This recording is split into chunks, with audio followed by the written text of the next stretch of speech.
Kellyanne Conway, who joins us now. Kellyanne, good morning. Good to see you. Good morning. Let's start right there with this series of tweets. Just a matter of taste and judgment and accuracy. Does the president owe the London mayor an apology for tweeting a political attack in the hours after this terrorist incident and also misleadingly quoting him? Was that a mistake?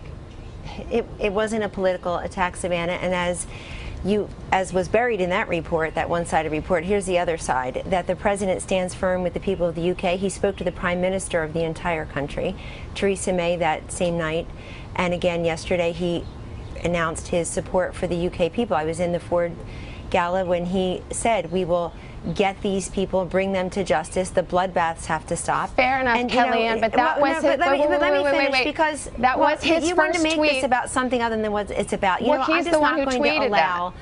I'm not going to allow, on the a day and a half after terrorists did it again, whether they're ISIS-inspired or ISIS-directed, they're savage murders. It's an evil slaughter, as the president said last night. I'm going to not let him be seen as the perpetrator here. For every time you said Russia, imagine if you said ISIS. Every time you say Twitter, imagine if you said terrorist. But Kellyanne, we'd have in a fairness, different type of vigilance. He's setting the agenda. He's the president. He speaks. The reporters cover and what he says. What did he say to Theresa May? What did he say to Theresa May? He did say that to Theresa May, but most of his quotes had to do with either his own political concern, the travel ban, of which he's been having 4 more tweets about that this morning, and a misleading attack on London's mayor. So my question to you was simply, does he owe an apology to London's mayor for quoting him in a misleading and inaccurate way?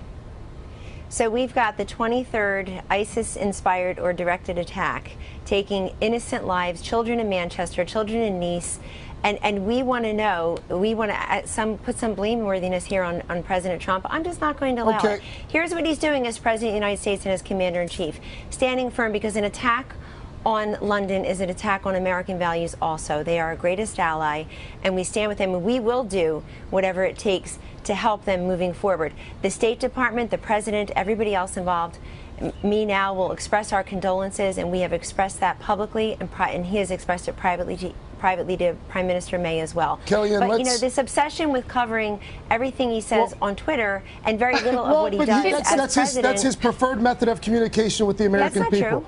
That's not true. Well, he hasn't given an interview in 3 weeks, so lately it has been his preferred method. I do want to talk about the travel ban really quickly, Kellyanne, because it was presented to the American public as an opportunity to figure out what's going on or what's going wrong with immigration in this country. Even though it's held up in the courts right now, what, if anything, is stopping the administration from using this time to look at this travel ban? And if that's happening, when can we expect the results?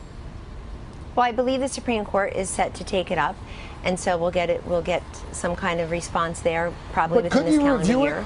But couldn't you review while it's working its way through the courts? Couldn't you review immigration security while that's happening? Well, this is what all I'll say about the actual statute. I think people should look at the constitutional authority and the statutory authority for any president, including this one, to take a look at the poor vetting processes, the screening processes. We're talking about 6 countries that have been previously identified by the Obama administration where they either harbor or train and or export terrorists, where people just don't have the right vetting and screening processes in place. And I also want to mention something else. I saw the Telegraph of the UK report just last night that one of these terrorists had 2 neighbors who had reported him to law enforcement. One was a friend of his who said this man had been radicalized by watching YouTube videos and he was concerned about his future behavior. He now killed people. The second neighbor said that this same man was trying to radicalize her children at a playground. I think that's what we should be talking about today, the fact that if you're going to see something and say something, it has to be followed by do something. Yeah. And this president, through his travel ban, is trying to do something to protect the people of this country. Yeah. And we stand in solidarity with the UK and others who have been victim in Nice, in Brussels, in Paris, I mean in Stockholm. It goes on, and it has to stop. We have to stop looking the other way, folks. We just do. This should be a nonpartisan issue with bipartisan solutions. You'll get agreement at this table on that, Kellyanne. Real quickly, James Comey, the former FBI director, set to testify on Thursday. Real simple question. Does the White House plan to assert executive privilege or any other legal maneuver to prevent this testimony? Or would you say the president would like James Comey to testify? The president will make that final decision, but if Mr. Comey does testify, we'll be watching with everyone else, Savannah. I would point out two things.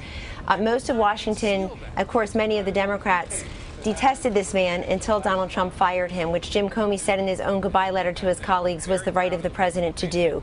Secondly, Jim Comey, the last time he testified under oath, the FBI had to scurry and correct his testimony almost immediately because what he said was false. So he was off by hundreds of thousands in terms of the emails between Huma Abedin and Anthony Weiner, and there were only 2 classified in there apparently, and he was off by many in terms of the classification. That is true, but just back to that's true what you just stated.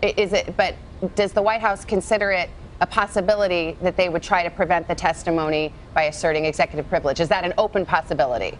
Well, the president will make that final decision. Okay. But the fact is, if he testifies, we'll all be watching. But I think people should also look at the Rod Rosenstein memo again to see what the problem was in the department with FBI Director Jim Comey. Rosenstein clearly points out that the integrity and the morale were down, and he clearly points out that Comey had tried to usurp the power of the Attorney General Loretta Lynch, and that he did, quote, textbook what you're not supposed to do by holding a press availability and announcing why they decided not to prosecute Hillary Clinton. Indeed. And more to come on this. Of course, the president supported those actions by Comey at the time. Kellyanne Conway, thank you very much. Thanks for having me. Just 2 weeks. Hello, Today fans. Thanks for checking out our YouTube channel. Subscribe by clicking that button down there and click on any of the videos over here to watch the latest interviews, show highlights, and digital exclusives.